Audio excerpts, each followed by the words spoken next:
Alright, so the first event on this timeline is John Shippen, a man of mixed Indian and African American race, playing in the 1896 U.S. Open.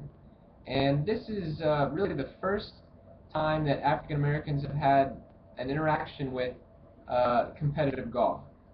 Golf at the time was a sport uh, exclusive to the wealthy property classes.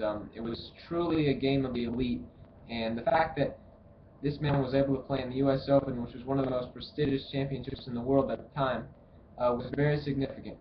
There were huge protests, amongst the people who were playing the tournament about Shippen's legitimacy in the field, and many of the players actually signed a petition that said they wouldn't play if Shippen were allowed to play.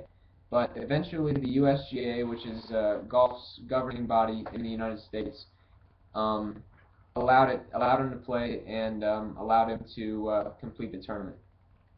So this is really significant because it just a time period, 1896. I mean, this is the time of literature like Paul Laurence Dunbar writing in the Negro dialect, and kind of that's the way he kind of gained acceptance into the American literature scene.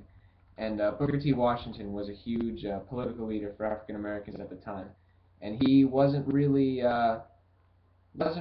pushing the idea of full integration in the 1890s. So it the fact that Shippen was allowed to play in this tournament was really kind of an idea that was ahead of the time for civil rights.